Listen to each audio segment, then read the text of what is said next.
à cette deuxième émission de Sans tambour ni trompette. Je m'appelle Emmanuelle Brindelille et je serai votre animatrice. Voici maintenant ma co-animatrice, Alicia Berlini. Nos prochains invités sont ici pour nous sensibiliser au respect de l'environnement. C'est pourquoi ils sont avec nous pour parler du comité vert de notre école. Voici Mélodie Michonneau et Madame Geneviève Tain.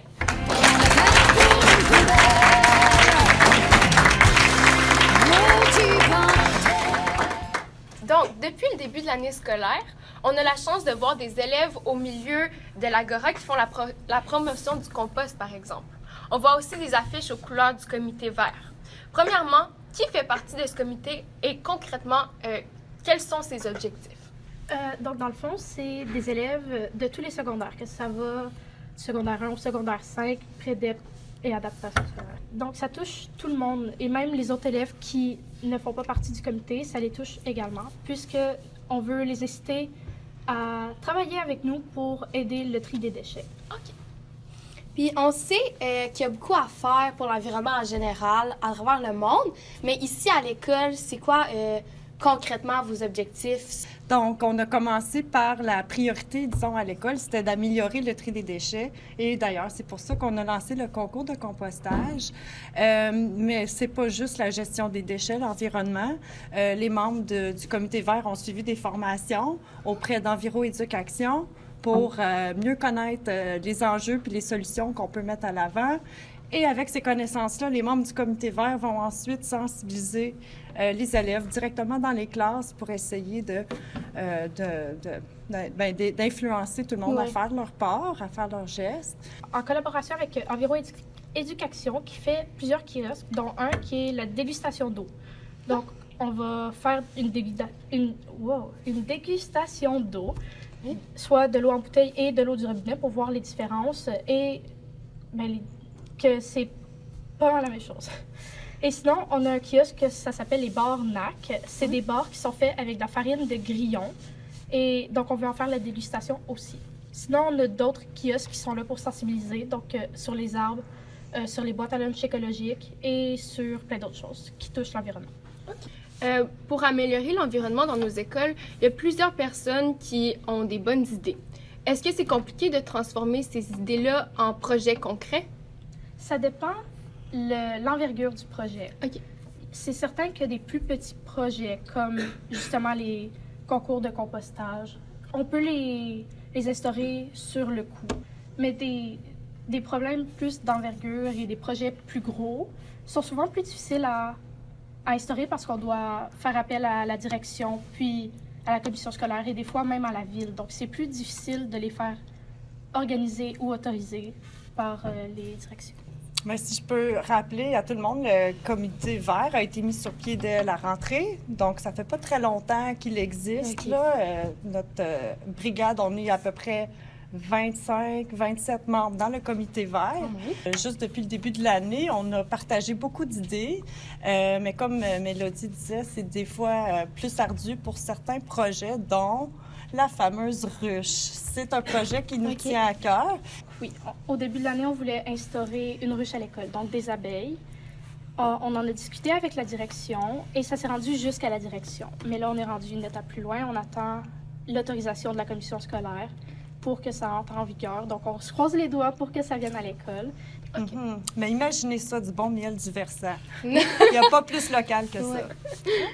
Finalement, les élèves qui s'impliquent déjà savent que c'est l'implication qui peut apporter quelque chose sur le plan personnel. Mais Mélodie, est-ce que tu peux nous expliquer ce que toi, ça t'apporte, l'implication? Donc, moi, je pense que ça apporte un sentiment d'appartenance à l'école. Et on rencontre des gens qu'on n'aurait peut-être pas rencontrés en temps réel, comme j'ai des connaissances en secondaire 1, secondaire 2, et en temps normal, j'aurais peut-être pas fait des liens d'amitié avec eux. Mais c'est vraiment un sentiment d'appartenance. Sinon, vraiment, au plan personnel, ça m'a beaucoup aidé avec mon anxiété.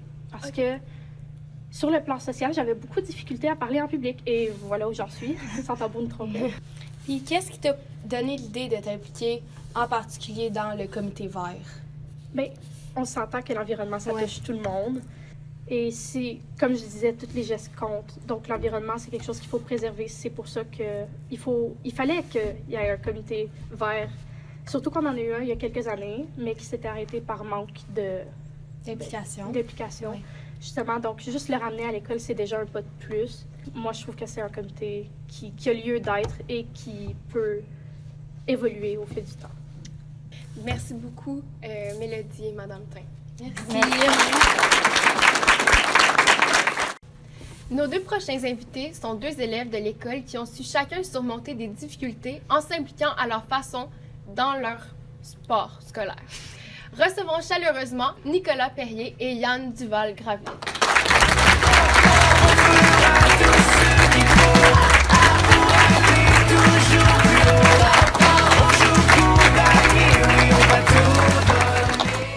Bonjour à vous deux.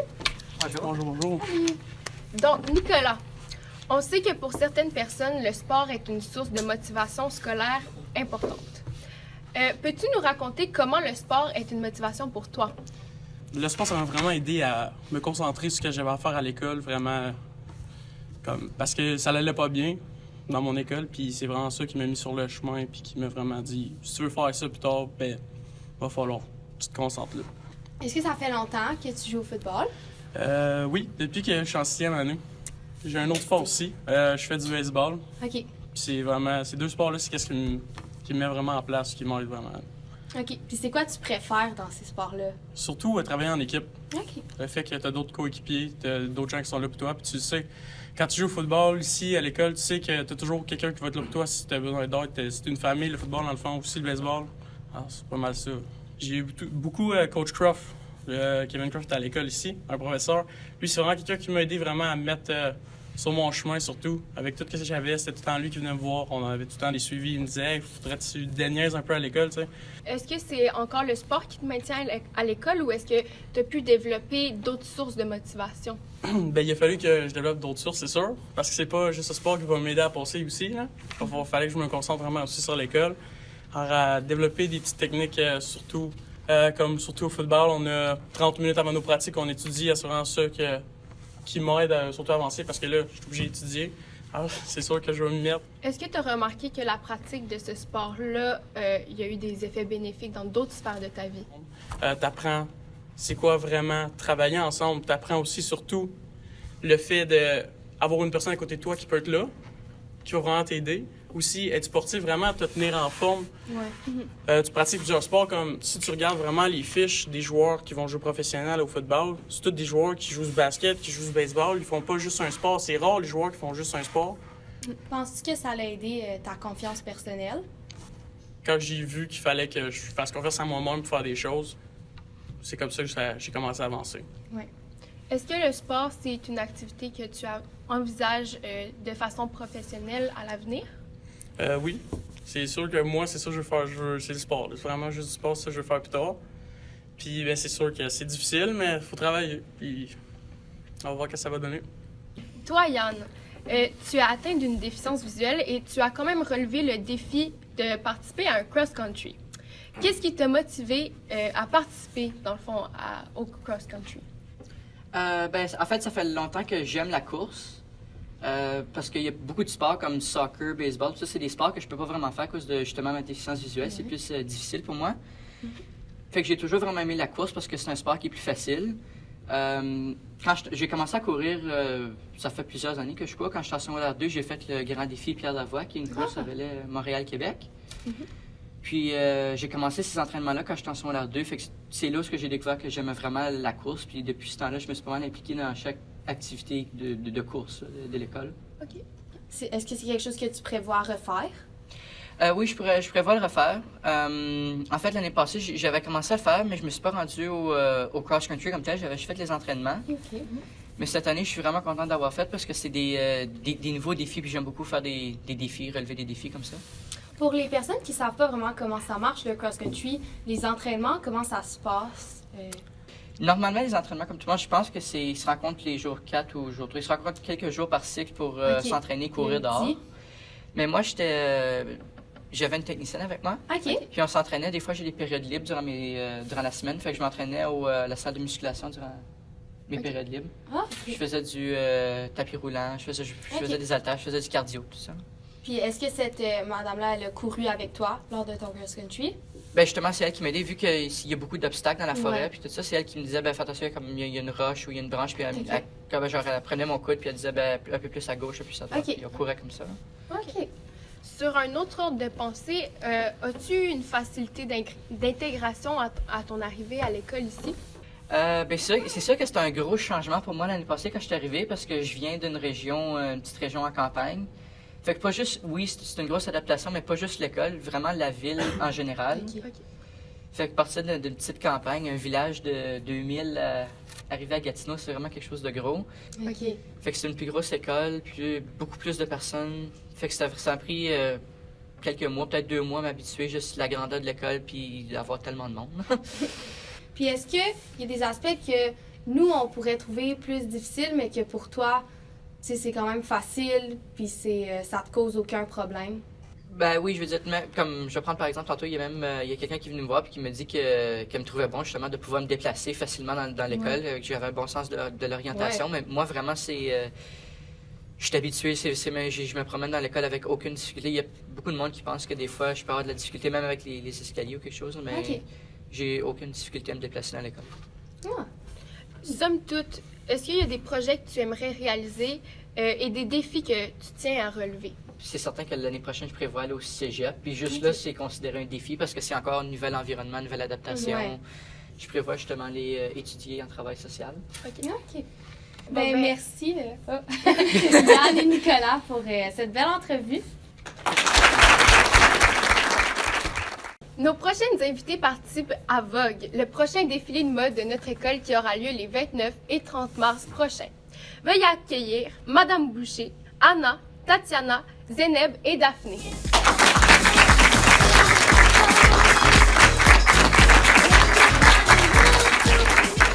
Donc, les filles, vous serez mannequins au prochain défilé de mode.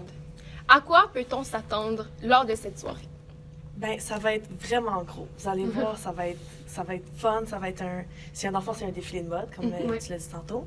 Fait que vous pouvez vraiment vous attendre à un beau spectacle avec plein de différents styles. Ça va être vraiment cool. Quand on s'implique dans le défilé de mode, qu'est-ce que ça demande concrètement? Donc, on demande beaucoup de la responsabilité, Ok. de l'autonomie aussi de nos mannequins. On demande aussi tu sais, de l'entraide parce que tu sais, on est 20 mannequins ensemble qui travaillent tu sais, 2 fois par semaine et tout.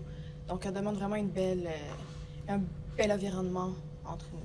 D'où proviennent les vêtements que vous allez porter?